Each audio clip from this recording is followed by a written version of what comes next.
Yo, barudak, balik lagi di channel kami Kru Sinopsis. Pernahkah kamu membayangkan ketika cinta berubah menjadi obsesi, batas antara kasih sayang dan kegilaan mulai menghilang? Ya, ini adalah film Obsession, menghadirkan kisah penuh ketegangan tentang hasrat yang perlahan menghancurkan kehidup orang-orang di sekitarnya. Mari kita ikuti alur ceritanya, langsung saja, let's go.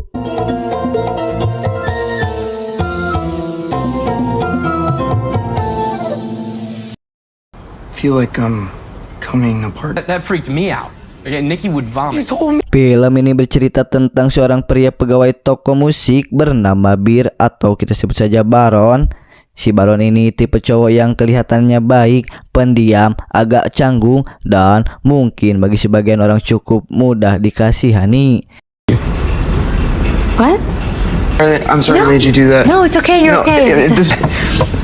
Oh my god, dude. Dia bekerja di sebuah toko musik bersama beberapa temannya, termasuk Nikki, preman perempuan yang diam-diam sudah lama dia sukai. Masalahnya, rasa suka Bir ini bukan rasa suka yang sehat. Dari luar mungkin dia terlihat seperti pria pemalu yang belum berani mengungkapkan isi hati. Tapi semakin lama kita bisa merasakan kalau perasaan itu Bir kepada Nikki sudah tumbuh terlalu dalam, sampai dia sendiri mulai sulit membedakan antara cinta dan obsesi untuk memilikinya. Makanya film ini diberi judul Obsesi.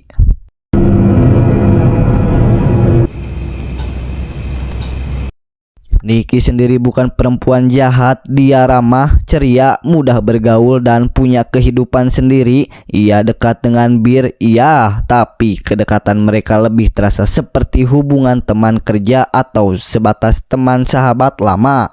Bukan hubungan dua orang yang saling menyimpan rasa, dan disinilah titik permasalahannya. Bir membaca kedekatan itu dengan harapan yang terlalu besar. Setiap kali Nikki tersenyum, Bir melihat peluang. Setiap kali Nikki mengobrol dengannya, Bir merasa mungkin ini ada sesuatu. Padahal dari sikap Nikki, kita sebagai orang awam pun tahu dan bisa menangkap kalau Nikki tidak melihat Bir dengan cara yang sama. I don't know. Yo, might want. Suatu hari Bir masuk ke sebuah toko barang antik atau toko benda-benda aneh. Di sana ada barang-barang yang kelihatannya seperti mainan lama, pajangan mistis, benda ramalan, sampai pernak-pernik yang punya aura tidak jelas. Di antara semua benda itu, perhatian Bir tertuju pada sebuah benda bernama One Wish Willow. Bentuknya sederhana, hanya seperti tongkat kayu kecil saja. I like this. Yeah, well, everybody wants a wish. Tapi penjualnya menjelaskan kalau benda ini bisa mengabulkan satu permintaannya, satu orang satu permintaan, dan setelah permintaan itu dibuat, tongkatnya harus dipatahkan sebagai tanda bahwa permintaan itu sudah dikunci. Bir awalnya tidak percaya. Dia merasa benda itu cuman gimmick toko saja, karena logikanya sederhana. Kalau memang benda itu bisa mengabulkan permintaan, kenapa dijual begitu saja? Tapi penjualnya cuman bersikap santai saja. Mau percaya silahkan, mau tidak percaya juga tidak masalah. Tapi pada akhirnya Bir tetap membeli One Wish Willow itu. It's gonna be 7. Pada malam harinya, Bir dan teman-temannya pergi nongkrong. Suasananya terlihat normal. Mereka minum, ngobrol, bercanda, dan menjalani malam seperti anak-anak muda pada biasanya. Setelah acara selesai, Bir mengantarkan Nikki pulang. Di dalam mobil, kegelisahan mulai terasa. Bir ingin mengatakan sesuatu. Dia ingin mengungkapkan perasaannya, tapi setiap kali kesempatan itu datang, keberaniannya seperti hilang begitu saja. Nikki mulai menyadari ada sesuatu yang aneh dari sikap Bir, dan yang mengejutkan Bir adalah tiba-tiba Nikki bertanya yang langsung to the point, apakah Bir menyukainya? Yeah, well, I want to write. I mean, you are. I need a big life change. I'm not feeling love, and I want to feel. Di titik ini, Bir atau si Baron sebenarnya punya kesempatan untuk mengungkapkan perasaan yang terpendam. Tapi bodohnya dia malas yang sok bijak takut kalau hubungan pertemanan ini merusak suasana yang sudah terjalin, dan Bir pun berkata tidak. Ya tidak, dia berpura-pura semuanya biasa saja tanpa ada perasaan sedikit pun. Tapi setelah Nicky turun dan berjalan menuju rumahnya, Baron mulai merasa menyesal, dan disinilah ia mengambil mainan One Wish Milo yang tadi dia beli. Bir tidak sepenuhnya percaya kalau benda tersebut bisa mengambilnya satu permintaan, tapi tidak ada salahnya untuk mencoba. Bir lalu mengungkapkan permintaannya yang akan mengubah hidup semua orang. Dia berharap Nicky mencintainya, bukan sekedar suka tapi mencintainya lebih dari siapapun di dunia ini. I wish Nikki Freeman loved me more than anyone in the fucking world. Setelah itu Bir mematahkan tongkat kayu tersebut, dan tepat setelah suara kayu itu patah, sesuatu langsung berubah. Nicky yang tadinya sudah hampir masuk ke rumah tiba-tiba berhenti lalu kembali ke arah mobil Bir. Beberapa detik sebelumnya Nicky masih terlihat canggung, tapi sekarang Nicky terlihat lebih cepat, seolah mereka memang punya hubungan sejak lama. Oh, okay. Good night. Maybe you want to come inside? Lost your cat. I'm so sorry. Bir jelas kebingungan dengan perubahan sikap Nicky yang secara tiba-tiba itu, dan kini perubahan sikap Nicky semakin agresif kepada Bir. Dia bahkan ingin ikut pulang ke tempat Bir malam itu juga. Tapi jujur cok, sikap Nicky itu memang aneh. Terkadang pendiam, lalu tiba-tiba jadi periang. Dan terlihat jelas kalau itu sudah bukan Nicky lagi. Tapi Bir juga manusia. Dia sudah lama menyukai Nicky, dan ketika orang yang dia inginkan tiba-tiba menawarkan semua hal yang selama ini ia bayangkan, lauk. Oh, please. Yep. In your last place. Akhirnya Bir membawa Nicky pulang ke rumahnya. Malam itu tidak langsung berubah menjadi sesuatu yang romantis. Bir masih mencoba memahami apa yang baru saja terjadi. Dia masih mengira mungkin Nicky sedang bercanda, mungkin sedang mabuk, atau mungkin entahlah hanya mengalami perubahan emosi sesaat. Tapi semakin lama sikap Nicky makin sulit dijelaskan. Dia bisa menangis, lalu dalam hitungan detik tertawa lah, entahlah saya juga tidak tahu. Dan dia bisa terlihat lapuh, lalu tiba-tiba menatap Bir dengan tatapan yang tajam dan aneh.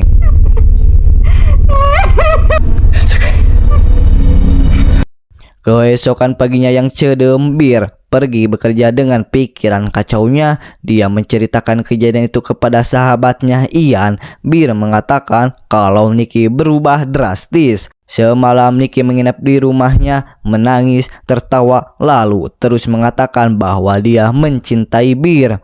Ian jelas heran karena semua orang di lingkungan mereka tahu Nicky sebelumnya tidak pernah menunjukkan ketertarikan seperti itu kepada Bir.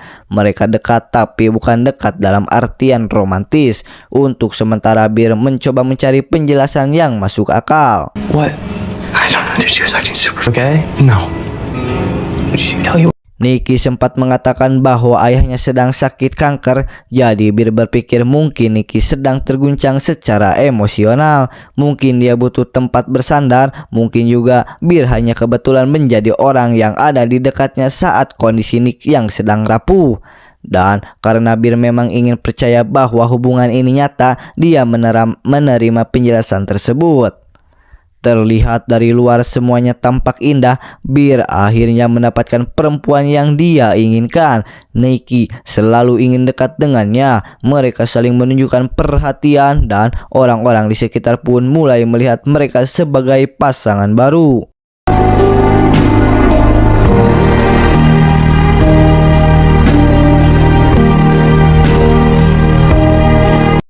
Tapi seiring berjalannya waktu, pelan-pelan menunjukkan bahwa apa yang terlihat seperti cinta sebenarnya adalah sesuatu yang lebih mengerikan. Nicky tidak hanya mencintai Bir, dia mulai terikat dengan cara yang tidak normal. Dia ingin selalu bersama Bir. Dia tidak suka Bir pergi tanpa dirinya. Dia juga tidak suka Bir berbicara dengan perempuan lain. Bahkan ketika Bir hanya butuh ruang sebentar, Nicky menganggap Bir sedang mengkhianati dirinya. I mean, I never really asked. Well, I've been told. Actually, you told me that once. I did? Di rumah sesuatu yang aneh mulai terjadi. Bir terbangun karena merasakan sesuatu. Ia melihat Nicky sudah tidak ada di kasur, dan betapa terkejutnya Bir ketika melihat Nicky berdiri diam di sudutnya. Dia hanya berdiri di sana mematung menatap Bir dari kegelapan. Dia mulai menangis. Dia menurut Bir tidak benar-benar mencintainya. Lalu tiba-tiba tangisan itu berubah menjadi tawa yang sangat tidak wajar. Di sini Nicky bukan hanya sedang posesif, tapi ada sesuatu yang seperti semuanya terasa bukan Nicky yang kita lihat di awal film itu. Like you don't love me as much as I do. No, I do.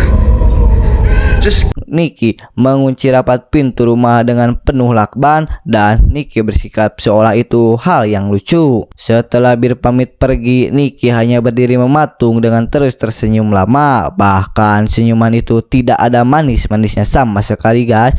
Sampai Nicky tak sadar kalau ia buang air kecil di celana.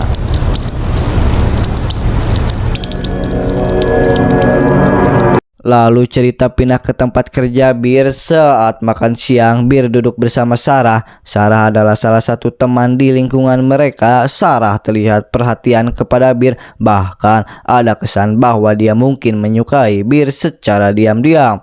Mereka ngobrol santai. Sarah menanyakan kabar kucing Bir. Awalnya Bir bingung kenapa Sarah yang tiba-tiba menanyakan kucingnya. Mereka berbincang sambil Bir membuka bekal yang dibuat oleh Nicky. Namun ketika itu dia baru sadar dan melihat makanan yang sedang dia makan adalah daging kucing peliharaannya yang sebelumnya mati.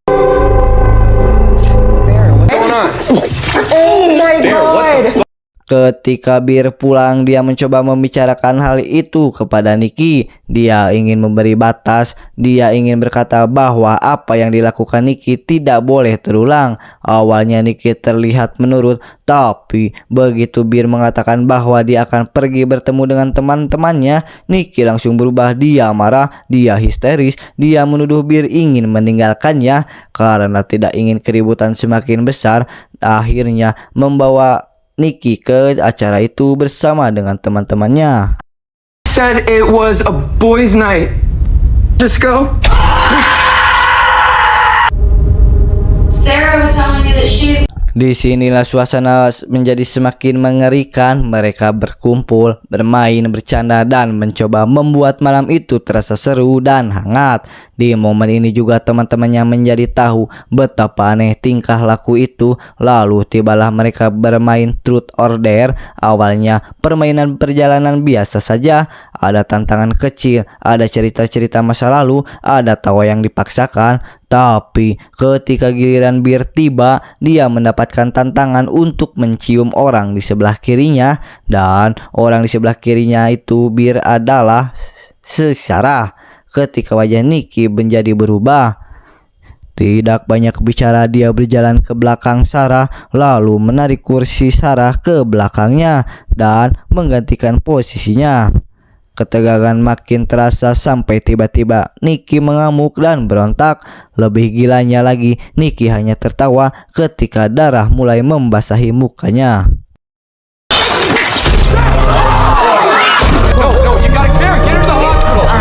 Malam itu Bir menjadi semakin takut kepada Nicky. Ia mulai sadar bahwa perempuan di depannya bukan lagi Nicky yang ia kenal. Dan semua perhatian yang awalnya terlihat manis kini terasa seperti tekanan yang mengikat Bir dari segala arah. Bir mencoba menjaga keadaan tetap tenang, tapi di sisi lain ia juga sudah tidak tahan hidup dalam situasi seperti ini. Bir merasa butuh jarak, setidaknya untuk satu malam saja.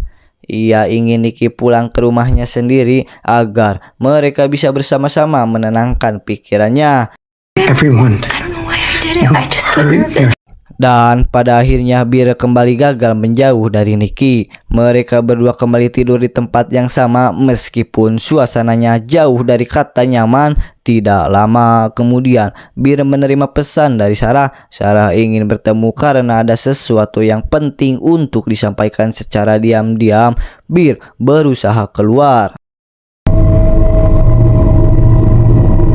Ia pun menemui Sarah dan di sana mereka mulai membicarakan kondisi Nicky yang semakin aneh. Sarah juga memberitahu Bir bahwa ia akan mulai hidup baru di kota lain. Ia mendapatkan kesempatan untuk pergi, melanjutkan hidup dan meninggalkan semua kekacauan ini. Tapi bukan hanya itu saja yang ingin Sarah sampaikan. Sarah memberitahu kalau dulu 2 tahun yang lalu Ian dan Nicky mempunyai hubungan secara diam-diam. Namun hubungan di antara keduanya tidak jelas. Sebenarnya Nicky mencintai Ian, namun Ian tidak pernah memberikan jawaban pasti, seperti sedang membalas rasa sakit hatinya kepada Ian. Di tengah percakapan itu, namun tak diduga tiba-tiba Nicky datang dan langsung menyerang Sarah secara brutal. Bagi Nicky, Sarah bukan sekedar teman Bir. Sarah adalah orang yang ingin merebut Bir darinya. Bir yang ada di sana hanya bisa ketakutan melihat kegerian itu.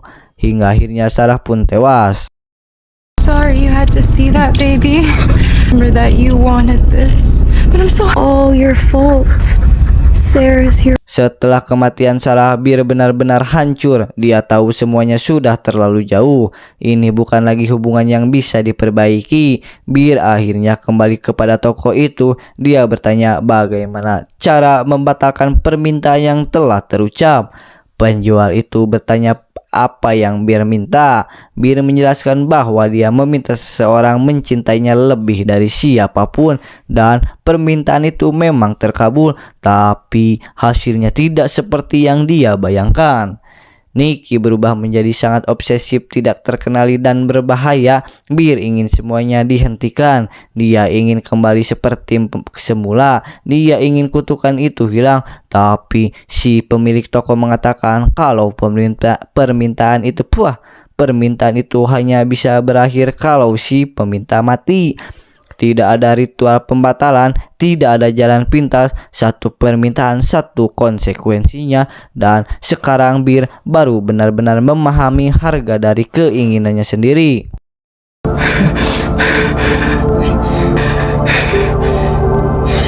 Oh, it's not so bad. No, something bad. Bir lalu mendatangi Ian dan menceritakan awal mula semua ini bisa terjadi. Tapi sayangnya Ian sama sekali tidak percaya itu. Ketika Bir kembali pulang, ia menemukan tubuh Sarah yang sudah ada di rumahnya kembali. Tak lama Nicky muncul. Nicky histeris karena mengira Bir akan meninggalkannya.